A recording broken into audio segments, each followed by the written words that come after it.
Eu sempre fui bem CDF, eu sempre fui um aluno bom. Meu pai sempre me exigiu muito, né? Então, assim, não me cobrava de estudar, porque eu acho que me autocobrava também, mas assim, eu chegava em casa, quando você tirou, filho? 9. 9? Você pode fazer melhor. Então, e meu pai fez administração, e acho que por influência dele, eu me lembro que com 10 anos de idade eu falava que eu queria fazer GV e depois fazer MBA em Harvard, né?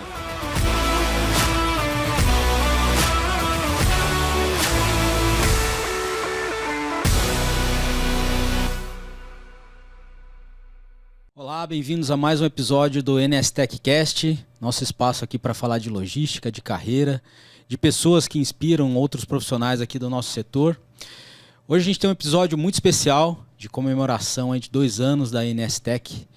Então eu tenho aqui comigo Vasco Oliveira Neto, que é fundador e CEO da NS Tech. Vasco, obrigado pela tua presença aqui. Obrigado a você, Marco, pelo convite aí. Valeu. E antes de começar, bom, primeiro eu preciso agradecer, né, porque a NS Tech é a patrocinadora do nosso podcast. Esse projeto nasceu junto com o Vasco, né, Vasco? E hoje nós temos orgulho de dizer que nós somos o podcast mais reconhecido do setor e já trouxemos muitos executivos da área. Com o Vasco não é diferente, né? Uma pessoa que conhece muito do setor, né? Vocês vão poder conhecer um pouco mais dele aqui. Então, meu agradecimento à NS Tech por esse projeto super bacana que a gente conseguiu desenvolver com sucesso. Bom, mas vamos lá, Vasco. A gente sempre começa aqui pedindo para os convidados se apresentarem aí em 30 segundos. Eu sei que é pouco tempo, mas vai lá. O que você pode dizer aí? Quem que é o Vasco para o pessoal? 30 segundos, vamos lá. Então, Vasco, casado com a Dani, pai do João e da Clara. Tenho 2 enteados também, o Henrique e a Manu. E acho que, antes de mais nada, sou um empreendedor, né? Já montei vários negócios e a NS Tech aqui é mais um filho aí que a gente está criando aí, fazendo 2 anos agora, começando a andar. Legal. Ô Vasco, e vamos lá do começo, né? Você tem graduações em Direito pela USP, Administração pela FGV. Por que a escolha desses cursos lá no começo, assim? Por que você foi para o Direito, depois a Administração? Como é que foi isso naquela época? Eu sempre fui bem CDF, então sempre fui um aluno bom. E meu pai sempre me exigiu muito, né? Então, assim, e não me cobrava de estudar, porque eu acho que me autocobrava também, mas assim, eu chegava em casa, quando você tirou, filho? 9. 9? Você pode fazer melhor. Então, e meu pai fez administração, e acho que por influência dele, eu me lembro que com 10 anos de idade eu falava que eu queria fazer GV e depois fazer MBA em Harvard, né? E então, desde sempre eu quis fazer GV, que era a melhor faculdade de administração do Brasil nesse momento. E depois, mais velho um pouco, era muito comum para algumas pessoas da GV faziam São Francisco, que é a USP, né? Essa dobradinha de administração e direito, tipo, para quem quer empreender, ser empresário, que sempre foi minha cabeça, acaba sendo bem legal. E então foi um pouco isso. Legal. E aí, então, depois da graduação, você já foi empreender? Como é que foi a tua vida aí a partir da... Na verdade, minha vida foi um pouco mais tumultuada, né? Porque eu, na GV, no final do primeiro ano da GV, eu acabei fazendo um paper para a cadeira de estratégia. O professor chamava Psilax na época. E quando eu terminei esse paper que eu fiz sobre indústrias fragmentadas, meu pai tinha frigorífico, eu acabei... eu sempre fui preparado para ser meio que o sucessor dele. Eu tenho 4 irmãs mulheres, e meu pai achava que frigorífico não era um ambiente muito bom para elas, então sempre acabou me incentivando muito de estar próximo dele. E eu acabei tomando a decisão de que, cara, frigorífico não era para mim. Quando eu entendi um pouco a dinâmica do setor, uma dinâmica extremamente complicada. E aí, ainda durante a faculdade, comecei a ajudar ele. Então, no meio da faculdade, minha primeira tarefa foi fechar um frigorífico na época que tinha 900 funcionários, eu demiti 700 sem saber como ia pagar a rescisão. Então foi uma época bem difícil aí na minha vida, ainda estudante, né? Fazia GV de manhã, ia para Vinhedo à tarde e São Francisco à noite. Então era bem puxado. Isso você tinha quantos anos? Eu tinha 20, 19 para 20. Tá. 19 para 20. Então acabei ficando aí 2 anos ajudando ele em Vinhedo. Aí quando eu me formei na GV, ainda fazia São Francisco, mas São Francisco era um pouco mais tranquilo o esquema de aula. Eu acabei me mudando para São Luís do Maranhão em 97. Fiquei na ponte aérea São Luís, São Paulo. Fui fazer algo parecido lá. Fechei um frigorífico em Bacabal. Então, meu MBA de Harvard mudou para Bacabal, né? Então, não consegui fazer. E aí, depois de 3 anos com família, resolvi tocar minha vida, cansei e fui trabalhar no MAP na Mesbla. E depois de 1 ano e meio no MAP na Mesbla, eu resolvi sair para empreender. E aí eu montei, já tinha feito, na verdade, tinha montado em 95 minha primeira empresa junto com ex-funcionários do meu pai, que na época eu estava desmontando a área de tecnologia dele, mas o pessoal era muito bom. Eram eu e mais 3 sócios, que foram meus sócios depois na AGV também. Então, eu montei a primeira empresa de tecnologia com 20 anos, depois a AGV com 23 para 24. Que, na verdade, não chamava AGV, chamava Armazém Gerais Vinhedo. Todo mundo acha que o V de AGV era Vasco, o V é de Vinhedo, que é onde começou a empresa. Em 90, final de 98, começo de 99. Legal. E você tinha lá teus 23 anos, né, com a GV. É muito novo, assim, né? Mas qual que foi a tua motivação para montar a AGV, né? E mais, né? O que você considera, porque assim, todo mundo sabe que o case de sucesso que a AGV foi. E eu queria entender qual foi a tua motivação para montar a empresa, o que você considera que foi um fator de sucesso, né, para ser o operador logístico mais importante na tua área de atuação aí. O que você considera? Bom, vamos lá. Primeiro, né, eu sabia que eu queria empreender, né, e eu tinha, na época da faculdade, analisava assim, que setores que eu vou empreender. E eu comecei a estudar, na época, alguns setores, né? E não por coincidência, são os mesmos setores que você entrar no site da Niche Partners, que eu fundei também há 2 anos e meio atrás. Os mesmos setores que lá 20 anos atrás eram setores que eu achava atrativos, continuam sendo hoje, né? Então, tecnologia, logística, educação, saúde, que são setores que têm estruturalmente um vento a favor aí importante, né? E aí, na separação dos meus pais, que aconteceu em 97, minha mãe acabou ficando com um imóvel desse frigorífico na separação, todo enrolado. E aí, eu também tinha vivido um pouco, na época, tanto do frigorífico quanto depois do mapping da Mesbla, entendendo uma grande dificuldade de logística, né? A Mesbla tinha loja de Pelotas até Manaus, no Brasil inteiro. E logística era uma super de uma dor, né? E aí eu já conhecia um pouco esse mercado, de logística frigorificada, que foi onde a GV começou. E aí resolvi então, fiz uma proposta, eu, minha mãe e minhas irmãs na época montamos como sócios aí a GV do zero, né? Eu como CEO, elas como investidoras, né? Então, no final, quem trabalhava inicialmente era só eu.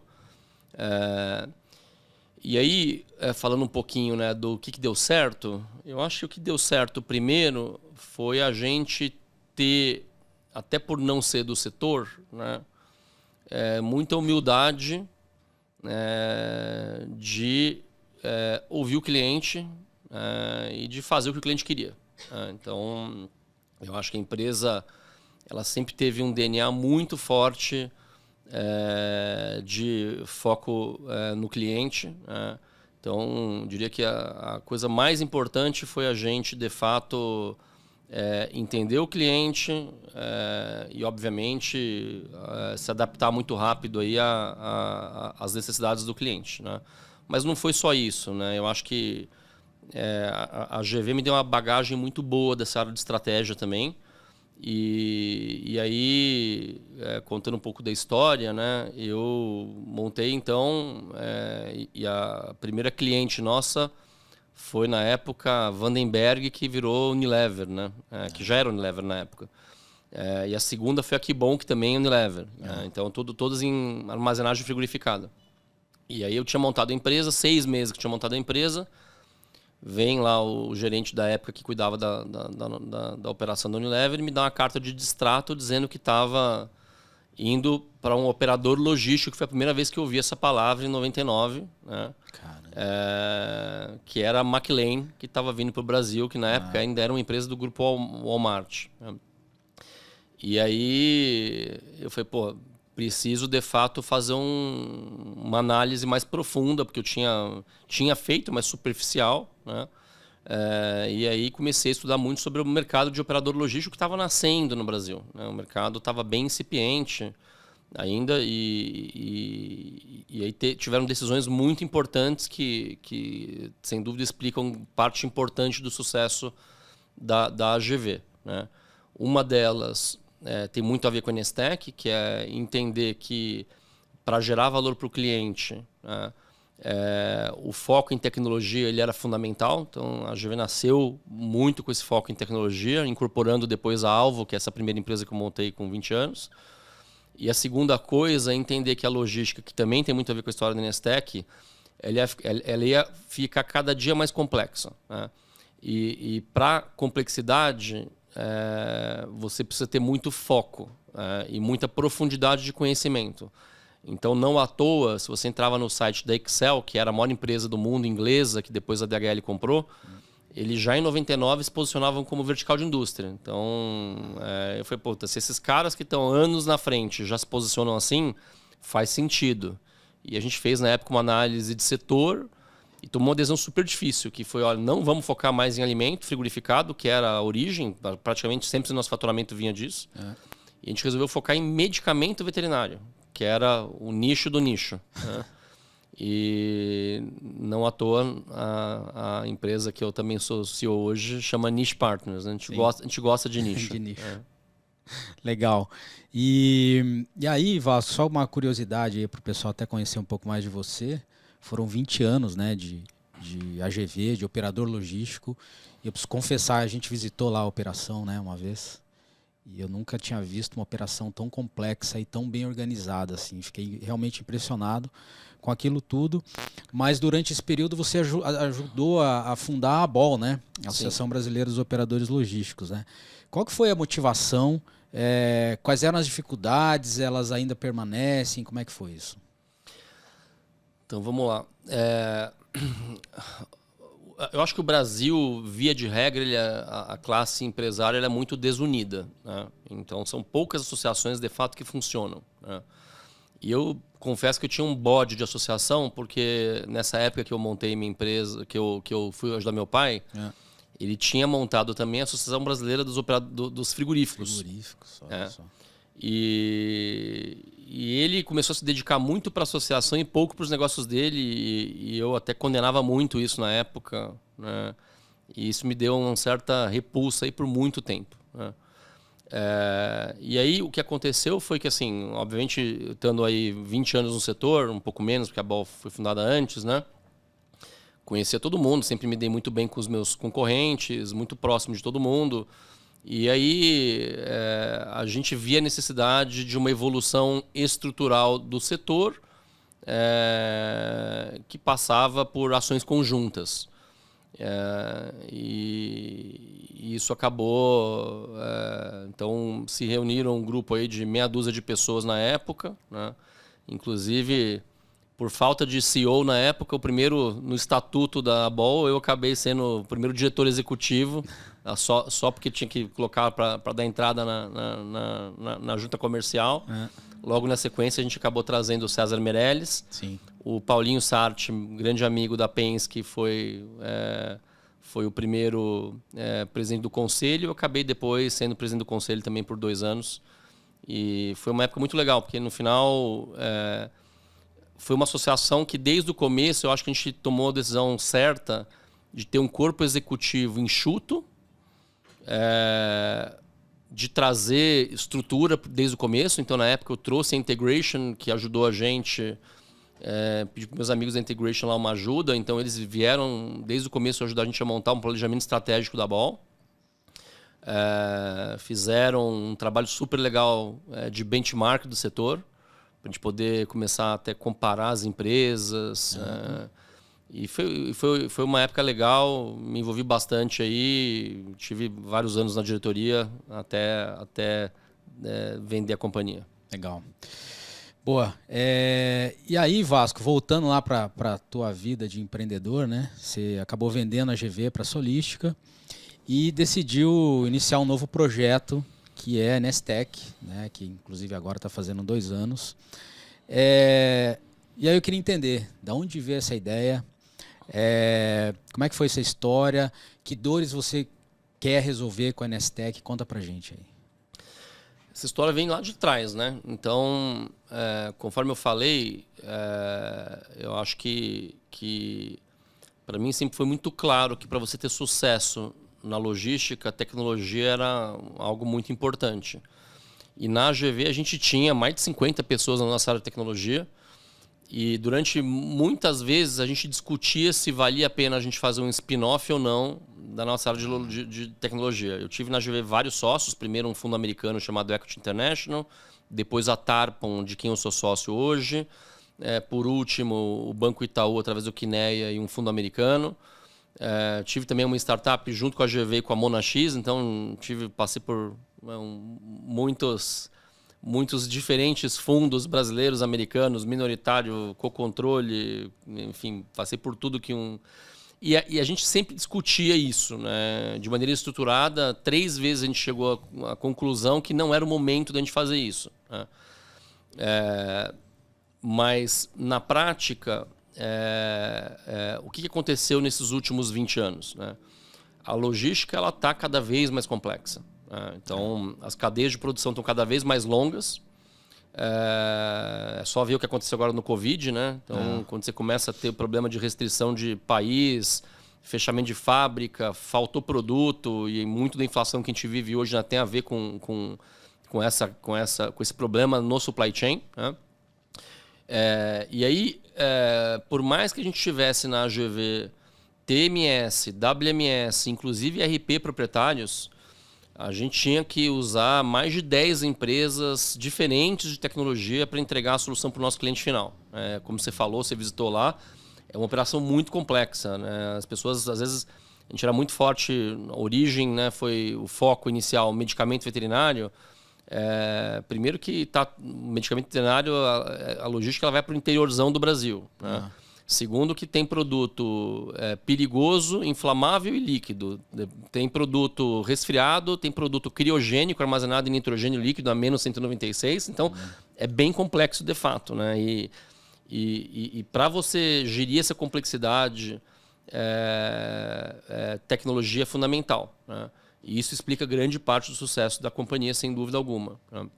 E aí, na prática, quando eu vendi a GV, eu resolvi montar, na verdade, uma gestora que chama Niche, que eu sou sócio hoje, e depois acabei recebendo um convite dos meus ex-sócios da Tarpon, e hoje eu sou sócio da Tarpon. Nós somos 4 sócios da Tarpon, e a Tarpon hoje tem mais 4 gestoras embaixo, né? E cada sócio toca uma gestora, e para mim foi muito natural, como primeiro projeto da Niche, começar a Nestec. Na prática, da onde que veio a ideia? Na verdade, a gente juntou 2 ideias aí, né? Então, essa vivência minha da área de logística, de entender as dores de um embarcador, de um transportador, de um motorista, porque foi o que eu vivi, né? Como CEO, 16 anos, como presidente do conselho, mais 5 na AGV. Então, conhecer profundamente as entranhas aí do setor. Mas também um pouco da questão do modelo de negócio, né? Então, quando a Tarpo entrou na GV em final de 2011, né? A gente foi fazer visita a umas 8 empresas nos Estados Unidos, né? Então, eu fiz uma lista das empresas que eu mais admirava, mandei e-mail para os CEOs lá e fui visitar empresas muito legais, de logísticas melhores dos Estados Unidos, né? E acabei me deparando com uma empresa que era controlada por um grupo americano chamado Roper, né? Tá. E a Roper ela tinha um modelo de negócio muito interessante, porque ela investia em empresa que já era líder em mercado de nicho, com margem alta, receita recorrente, muito negócios de tecnologia. E é uma empresa que tinha sido aberto capital em 20 anos, ela tinha atingido mais de 30 bilhões de valor de mercado, hoje bateu quase 50 já, fazendo esse modelo. Né? E eu falei, vou montar isso. Né? E aí, juntando o modelo aí do nicho com a necessidade da logística, nasceu a ideia, como primeira tese da Niche, de montar a Inestec, que começou exatamente, daqui a pouco fazem 2 anos aí de trajetória bastante intensa. Legal, muito bom. E hoje a Inestec já é formada por mais de 20 empresas aí, né, que também são líderes nos seus setores também cada vez mais nichados. Que atuam em diferentes áreas de logística, transporte. E assim, essas empresas, elas têm algo em comum? Como é que é a escolha dessas empresas, né? Como é que funciona isso para o ecossistema? Elas têm tudo em comum, na verdade. Todas estão ligadas ao ecossistema de logística e mobilidade, né? Então, e aí voltando um pouco, né, para o que eu acredito, só existe negócio com cliente feliz, né? Não existe negócio sem cliente se o cliente não estiver feliz, né? Então, no final do dia, a gente sempre parte da figura mais importante de um negócio, que é o cliente, né? Então, o que a gente fez, né? A gente mapeou toda a cadeia logística, entendeu desde o embarcador até a entrega final, né?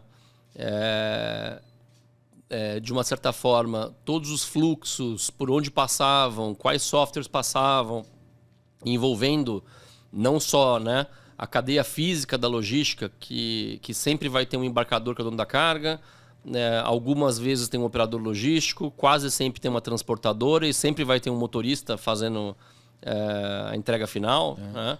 A gente mapeou todos esses fluxos, mapeamos todas as principais dores desses clientes, né? Também olhando outros players da cadeia, como seguradoras, corretoras de seguro, gerenciadoras de risco, postos de gasolina, empresas de autopeça. E a lógica é muito simples. É assim, vamos atrás das melhores empresas, atrás dos melhores empreendedores, e convidar eles para a gente fazer uma empresa que a gente tem certeza que tem todo o potencial do mundo para ser uma empresa global, né? Porque acho que, como você falou da AGV, né, eu ficava impressionado que assim, vinha gente no mundo inteiro quando chegava aqui e falava assim, não acredito que é isso no Brasil, né? E na prática, eu visitei centros de distribuição de cliente nosso mundo afora, né? Então, para dar um exemplo, da Pfizer em Memphis.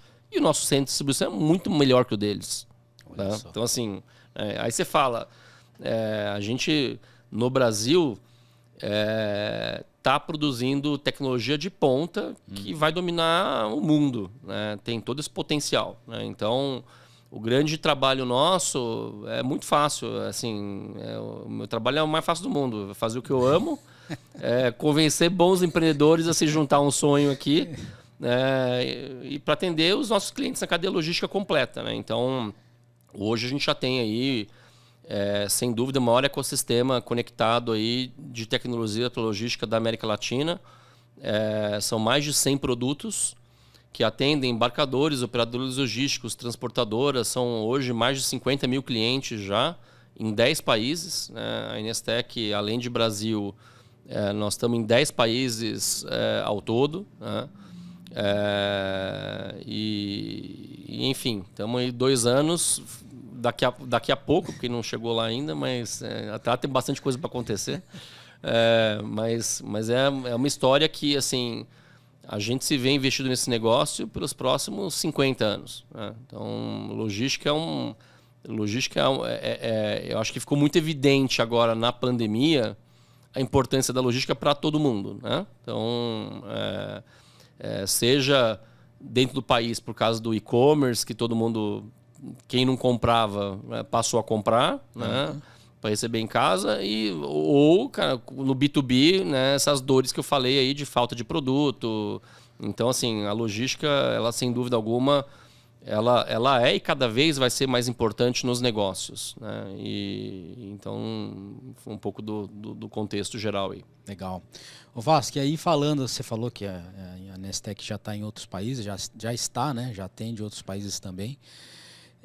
Você pretende expandir ainda mais? E outra pergunta é, as soluções que vocês têm, elas se adaptam a outros países? Como é que funciona isso? Sim e não, né? Porque, obviamente, vamos primeiro falar por que o Brasil é dominado por empresas brasileiras e não americanas. Né? Então, para citar um exemplo aqui, meu maior concorrente aqui como AGV na minha vida pregressa era a DHL. Né? E a DHL gastou mais de 10 milhões de dólares tentando implementar o TMS da Oracle. O cara fez write-off no projeto e colocou um TMS brasileiro. Né? Por quê? Porque, assim, o Brasil definitivamente não é para amadores. Né? O Brasil é um país inóspito, né?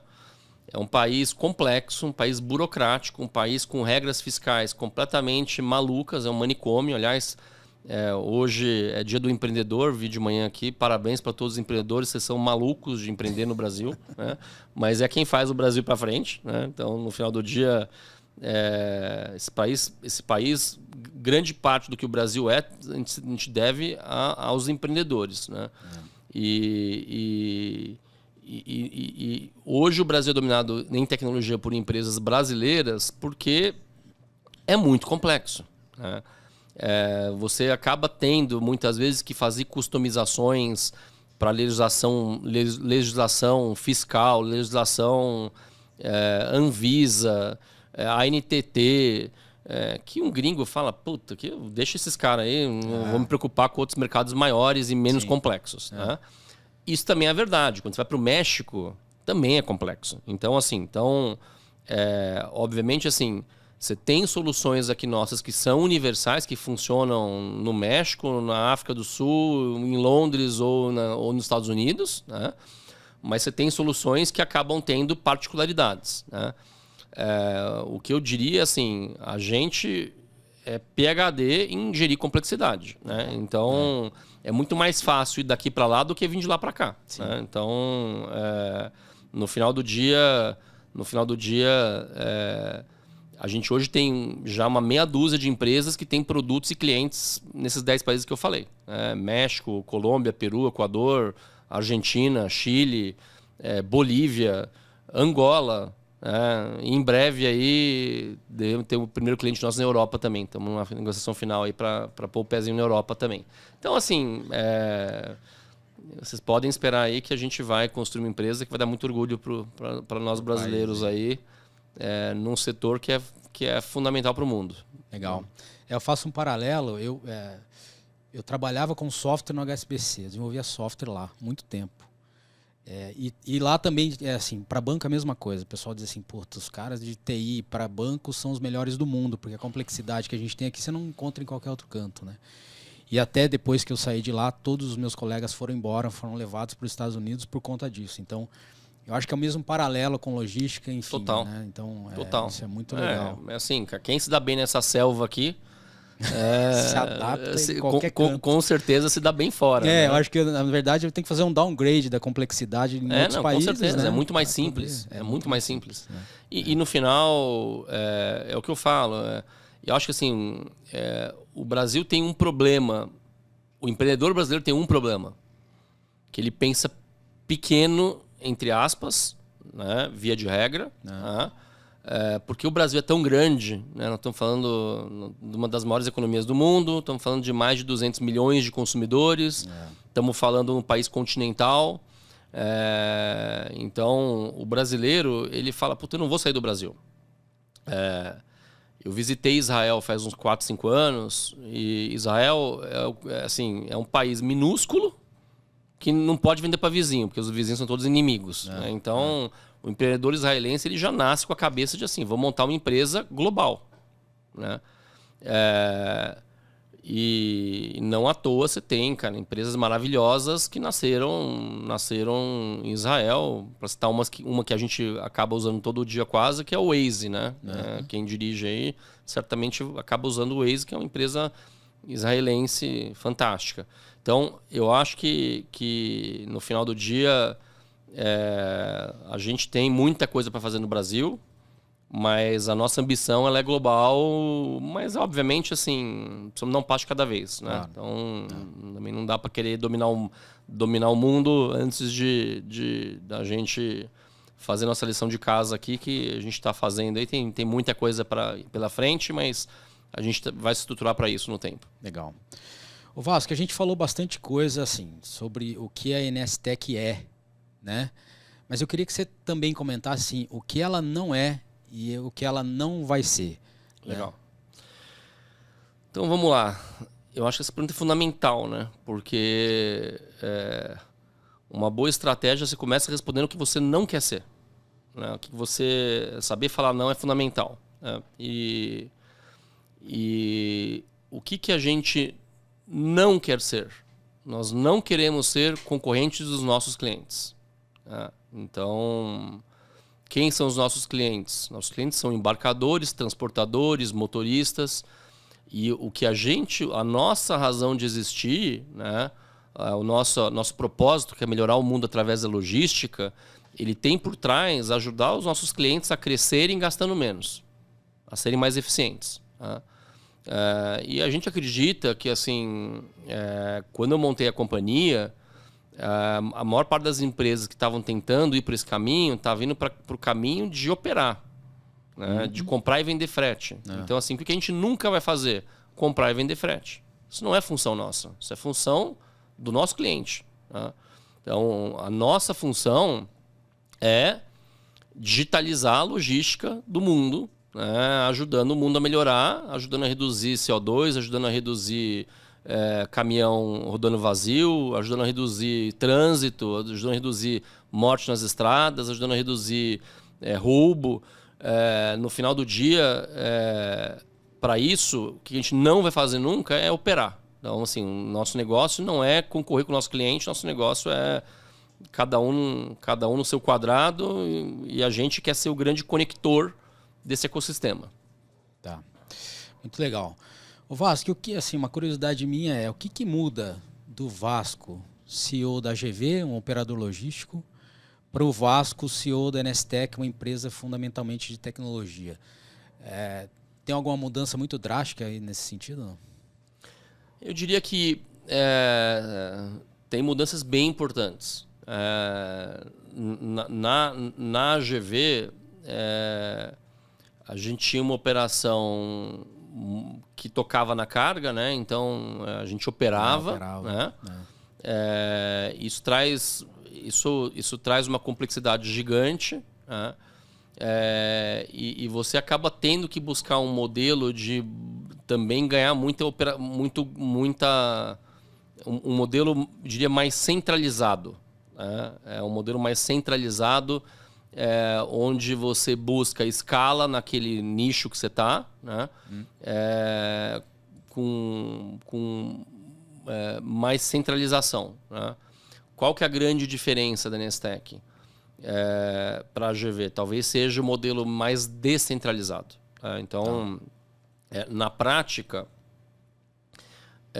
por que as empresas que fazem parte do nosso ecossistema têm tanto sucesso? Porque são empreendedores fantásticos que tiveram uma ideia e tiveram uma palavrinha mágica que a gente subestima, e eu sou empreendedor e posso falar que assim, é difícil mesmo, porque o empreendedor, ele, por natureza, ele é muito inquieto, né? Que é o foco. Né? O problema é que quando você tem, né, lá na Tarpon, a gente, o ano passado, levou vários empreendedores para bater papo com a gente. Um deles foi o Davi Vélez, né? E o Davi contou a história um pouco do Nubank. Ele falou, só fui fazer o segundo produto do Nubank quando o Nubank já estava muito consolidado, já valia alguns bilhões de dólares. Né? Ele primeiro fez o cartão, depois foi fazer uma conta digital para o mesmo público, anos depois. Tá? Por quê? Porque é muito difícil uma empresa ter sucesso em mais do que um produto. É muito difícil. Tá? E a gente, às vezes, como empreendedor, subestima isso. Né? Então, o que a gente acredita muito? Né? Que o foco ele é fundamental. Né? Então, o nosso modelo é um modelo muito descentralizado de pegar as melhores empresas e deixá-las focadas cada vez mais no que elas fazem muito bem. Okay. Ao mesmo tempo, como é que a gente cria valor para o cliente? Conectando isso. Que é um pouco do momento que a gente está vivendo neste momento no NSTech. Como é que a gente conecta isso de várias maneiras. Né? Porque também eu, como CEO da AGV, não queria ter que falar com 10 caras. Sim. Né? Não queria ter que lidar com 10 empresas com sistemas diferentes. Então, assim, se eu pudesse resolver minha vida num único lugar, era muito mais fácil. Né? E trocar de fornecedor, às vezes, eram 6 meses de fazer integração, teste.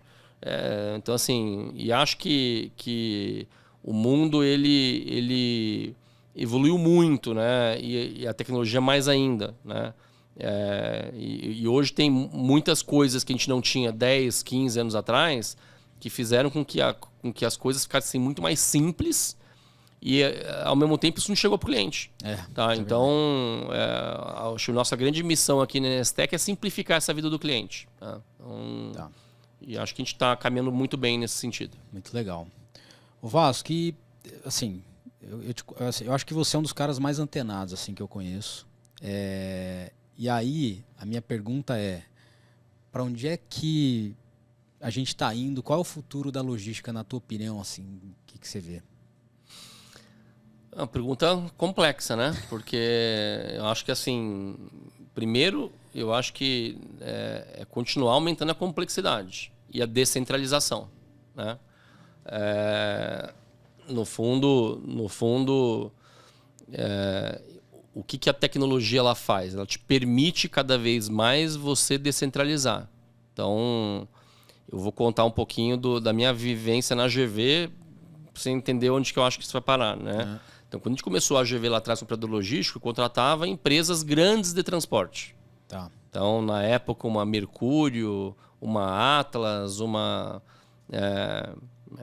as grandes empresas de fracionado, porque a gente fazia muito produto fracionado na época. No tempo, a gente começou a montar uma estrutura que precisava de muita tecnologia para começar a contratar transportadoras menores. Né? Depois a gente percebeu que assim, a gente podia internalizar parte disso e ir direto para o motorista.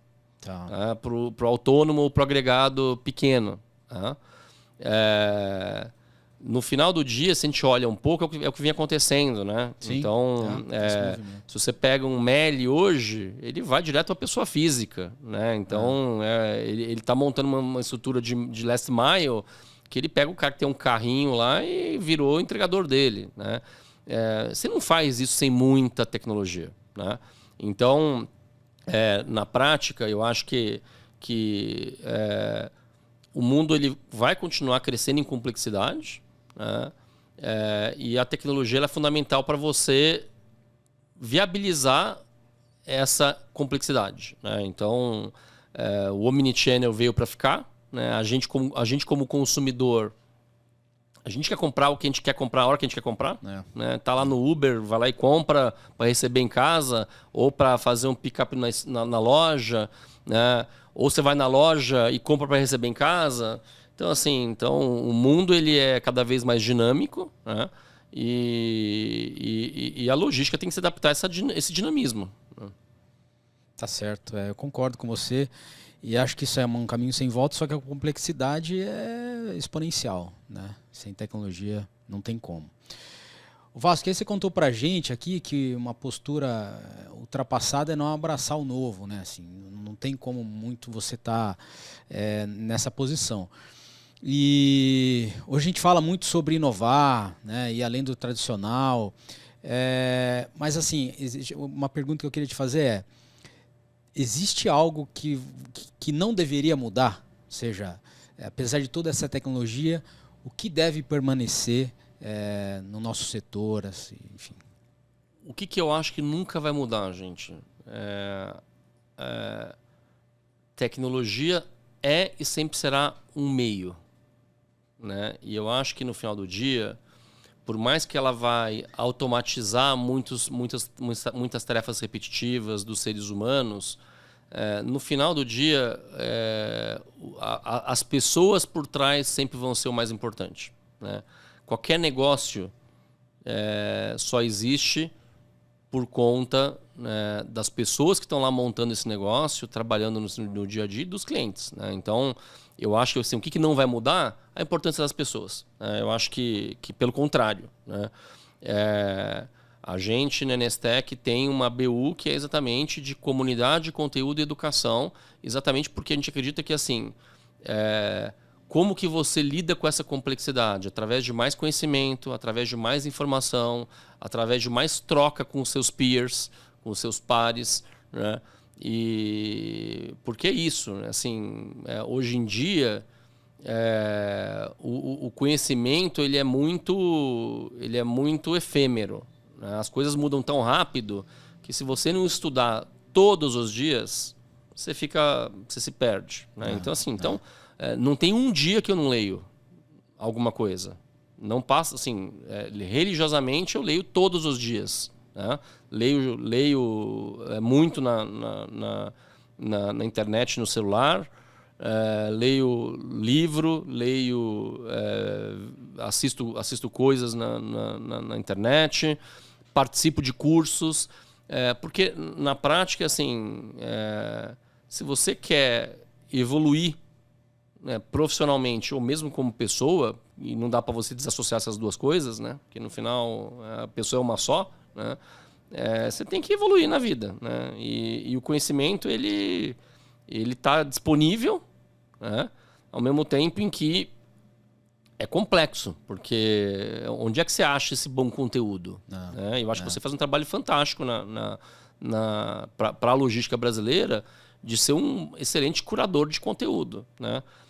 Porque no final do dia, acho que o problema que a gente vive hoje é o oposto. É o excesso de conteúdo e você fica perdido para saber, beleza, mas onde que eu vou para buscar um conteúdo de qualidade, né? Então, eu acho que o que não vai mudar é que no centro vai estar o ser humano.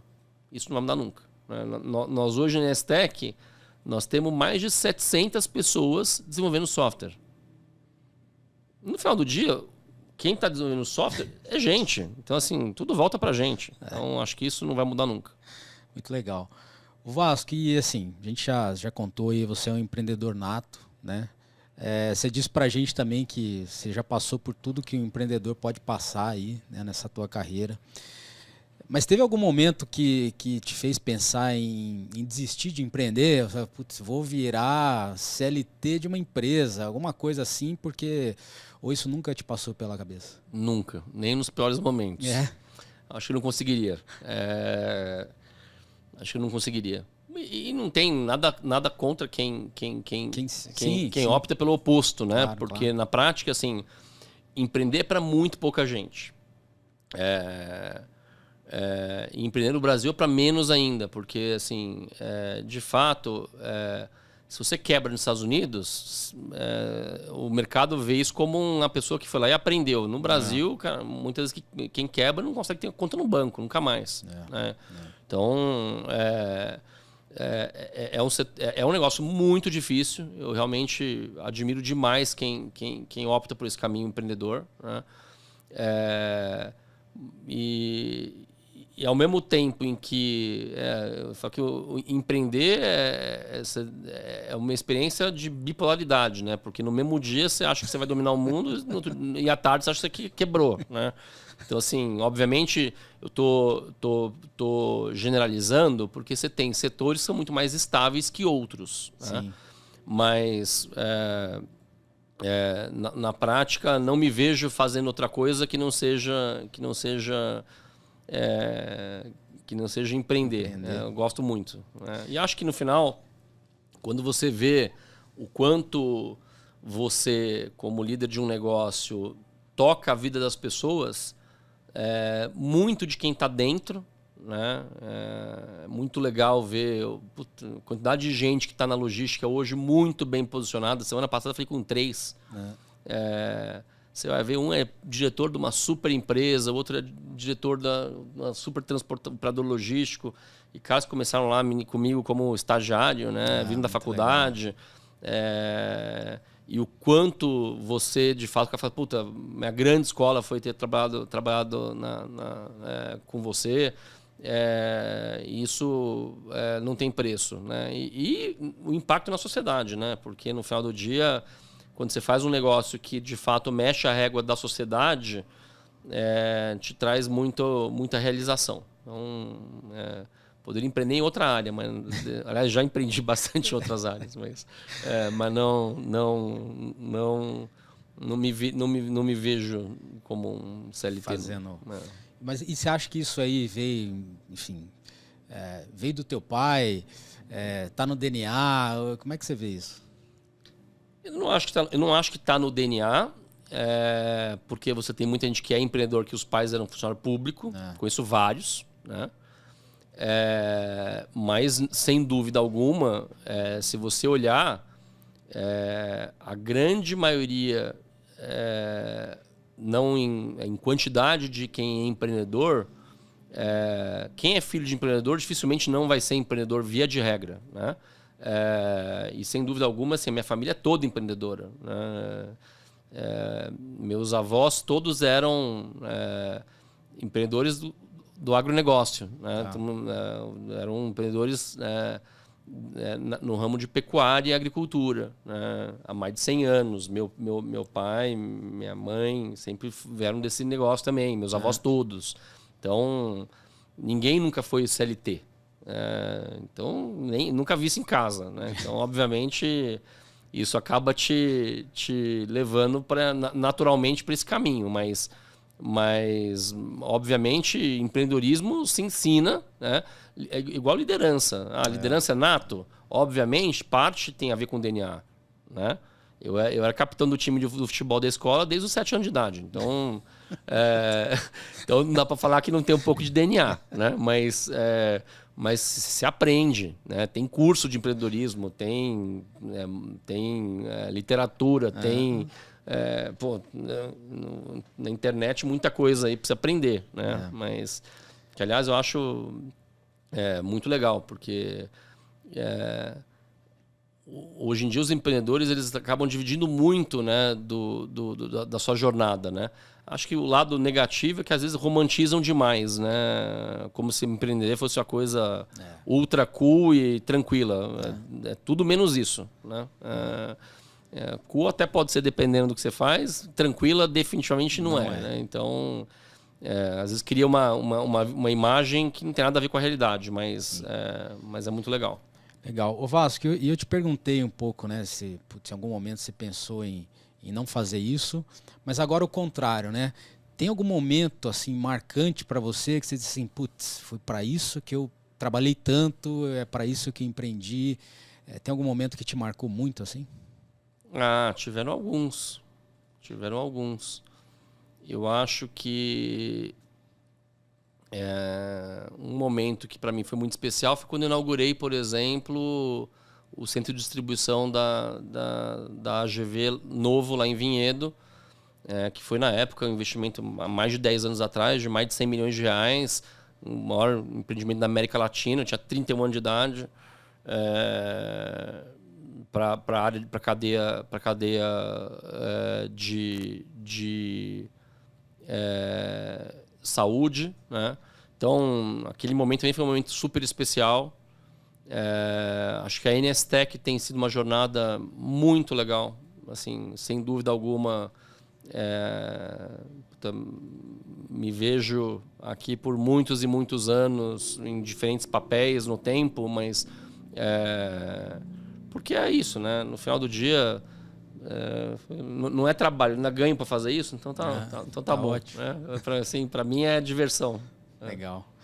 Ô Vasco, e o que você pretende? Você já falou que vai ficar por muitos anos aí na NSTech, mas eu sei que você é um cara muito intenso. Você já tem novos projetos? Ou tua mente agora é totalmente focada em NSTech? Como é que tá isso para você? Eu tô hoje mais de 90% do meu tempo hoje é NSTech, né? E vai continuar por bastante tempo, né? Porque no fundo, por mais que coce, né, de fazer coisa nova, e eu faço com os 10% do tempo que sobra, né? No final do dia, a oportunidade é que ele é tão gigante que precisa de foco. Tá. Né? E eu falo isso tanto para os meus sócios hoje, que assim, cara, né, as palavrinhas mágicas que é foco e cultura, então não dá para eu só pregar e não fazer. Né? Então, eu acho que eu tenho tenho que controlar os meus instintos empreendedores, mas não dá para desfocar. Assim, fazer uma empresa como a NSTech talvez uma vez na vida, né? Com o potencial que ela tem. Então, tem que pôr energia aqui e tem que dar certo também, né? Porque eu vendi minha empresa lá e 2/3 do meu patrimônio estão na NSTech, então também não pode dar errado. Né? Então tem que fazer o negócio dar certo. E muita gente depende do negócio, enfim. Então, acho que a ideia está focada aqui por um bom tempo. Ô Vasco, e aí o que você pode contar para a gente, então, sobre o futuro da NSTech? Né? Hoje, já com muitas empresas nesse ecossistema, o que você quer entregar no futuro aí de NS? Legal. Eu diria que assim, o grande trabalho que a gente vem fazendo agora exatamente construir o que a gente chama de plataforma, sobre esse ecossistema. Né? Então, o que é o ecossistema para a gente? O ecossistema é todo mundo que de alguma forma interage aqui dentro da logística. Isso pode ser um embarcador, um transportador, uma pessoa física que é executivo de uma empresa, um posto de gasolina, um cara que está vendendo pneu. Todo mundo é participante do ecossistema, né? E o que é a plataforma? Que a gente vai lançar ela provavelmente aí 2023 oficialmente. Né? É tudo que ajuda esse ecossistema a transacionar. Né? Tudo que traz padrão, tudo que traz uniformização, regras que ajudem esses participantes do ecossistema a trocar. Trocar o quê? Trocar produto. Alguém quer comprar um motorista quer comprar um pneu, ou alguém quer abastecer o combustível, trocar dinheiro através da nossa fintech, trocar dados, que dados é uma coisa ultra relevante e cada vez vai ser mais. Não à toa nossa assinatura é Data Improving Logistics, né? Trocar informação. Então, de uma certa forma, tem uma série de coisas ligadas à questão da tecnologia que vem para poder ajudar esses participantes a trocar. Né? Porque o que a gente acredita é assim, esse bolo vai só crescer, a gente precisa trazer eficiência para essas trocas, né? E a gente quer ser esse grande hub conector, né? A gente quer ser essa grande plataforma que vai conectar todo mundo a todo mundo, né? Uma plataforma aberta, que todo mundo vai poder se conectar, uma plataforma que ela é one-stop shop, então qualquer persona vai conseguir resolver as suas principais dores através dessa plataforma, com um clique, ou seja, você não vai ter que ficar fazendo novas integrações, né? Então, para quem é velho de guerra como eu da logística aqui, quando a gente ia trocar dados no passado, né, existe o famoso padrão Proceda, né? Que nada mais é do que um conjunto de regras para você trocar informação da empresa A para a empresa B, né? Então, a gente vai lançar aí o novo padrão Proceda, que vai ser o padrão NSTEC, né? Então, no final do dia, a gente quer virar esse hub de conexão de tudo, né? Então, assim, tudo que for possível trocar, a gente quer, de uma certa forma, ajudar a viabilizar, a fazer isso acontecer. E tem muito trabalho sendo feito, muito investimento acontecendo nesse momento, para a gente poder, de fato, inicialmente no Brasil e depois expandir isso aí mundo afora, ser esse grande hub de conexão tecnológica de todas elas da cadeia. Muito legal. E isso é novo, né, Vasco? Porque assim, se a gente pegar novo para o setor, né? Se a gente pegar, TMS, GR, enfim, mas eu nunca tinha ouvido falar de um bus onde todo mundo pudesse se conectar para fazer essas trocas, né? Isso é novo, isso é novo. Então, é isso aí que a gente está fazendo aqui da meia-noite às 6 da manhã, pensando um pouco no que a gente pode fazer de diferente. Porque no final é isso, né? No final, eu acho que quando a gente fala de inovação, você tem inovação incremental, que ela é super relevante, né? Que é como que a gente melhora um pouquinho todo dia. E no final do dia ela traz muito valor, mas eu acho que o que a gente vem pensando de fato aqui muito é assim, como que a gente tenta fazer um negócio que mude o patamar. Tá? Obviamente não se faz isso em um dia, né? Uma frase forte que um amigo meu sempre fala assim: 9 mulheres não parem um filho em um mês, né? Mas assim, o tempo, né, acho que é um processo, né? Você não consegue fazer uma mudança dessa em semanas. Sim. Né? É uma jornada, mas não é possível que 20 anos atrás e hoje nós estamos falando do padrão Proceda. Tem que ter uma maneira mais inteligente de você fazer essas conexões. Tem que ter uma maneira mais simples, mais rápida, mais barata, mais efetiva. Tem que ter uma maneira mais fácil de você transacionar. Né? E isso que a gente está trabalhando aqui e tenho certeza de que isso vai mudar bastante a dinâmica do mercado. E a gente quer estar no centro, na verdade, co-criando com o mercado, porque a gente não tem a pretensão de estar sozinho nisso, pelo contrário, né? A gente quer ser o hub, mas é exatamente esse modelo descentralizado que a gente acredita. Porque o mundo ele muda tão rápido. Sim. Que o mundo, né, como já dizia Darwin lá atrás, ele não é dos maiores, ele é de quem se adapta mais rápido. E para se adaptar, volta para o modelo mais descentralizado, mais orgânico, mais empreendedor. É o que a gente acredita. Não, isso é muito legal. Esse conceito é sensacional. Ô Vasco, e agora então a gente vai para um quadro final aí do nosso programa, que a gente chama de Dicas e Impressões. Eu queria que você deixasse algumas dicas aí para quem está nos ouvindo, tá? Primeiro, dica de um livro. Tem algum livro em especial aí que você poderia indicar?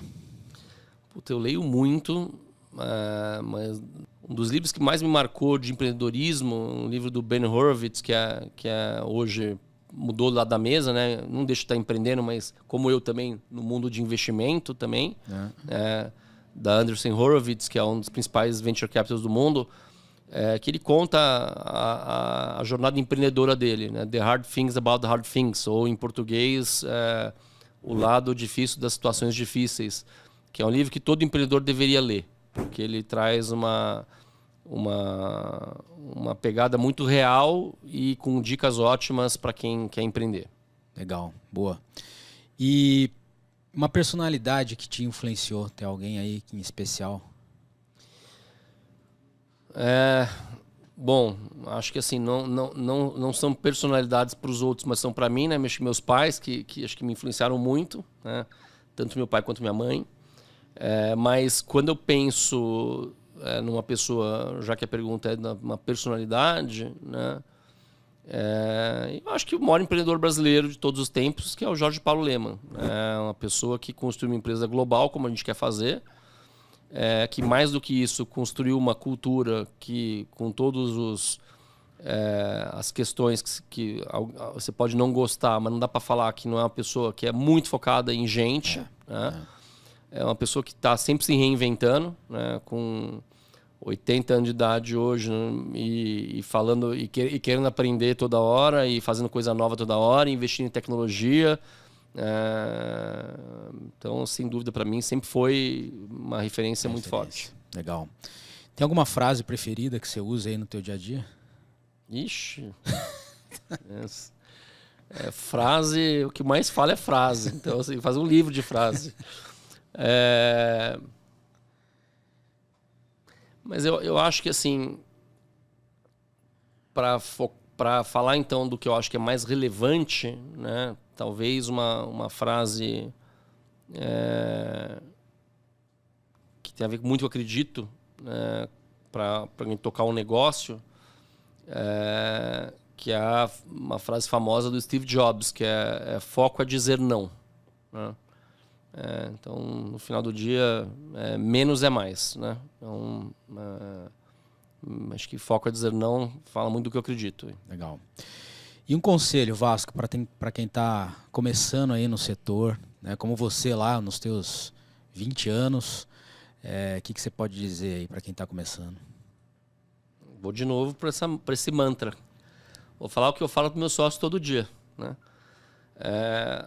As duas coisas mais importantes, sem medo de errar, para qualquer negócio, né?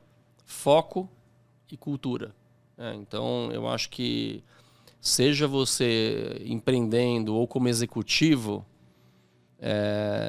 se você focar nessas duas coisas, de manhã, de tarde e de noite, você vai ter sucesso. Obviamente tem que focar na coisa certa, né? Mas foco e cultura é o que faz a diferença para qualquer negócio, né? Então, sem dúvida alguma, seria a minha dica aí para quem é executivo ou empreendedor, enfim, depende. Boa. Vasco, foi um prazerzão falar com você. Obrigado pela tua presença. Eu acho que a gente precisa agradecer aí a tudo que você já fez pelo setor, que você ainda vai fazer. Então, obrigado pelo teu tempo aí. Tenho certeza que o pessoal vai gostar bastante. Obrigado a você, Marco. Foi um prazer estar aqui com vocês na comemoração aqui desses 2 anos. Acho que a gente está só começando aí, como você falou, né? Tem mais de 20 anos aí dedicados ao setor, mas a gente está só no comecinho de uma jornada que acho que pode ser muito mais transformadora aí. E obrigado aí pela parceria. Valeu, Vasco. Bom, pessoal, a gente encerra por aqui mais um episódio do NS TechCast. Tenho certeza que vocês aproveitaram bastante e a gente espera todos aí num próximo episódio. Valeu!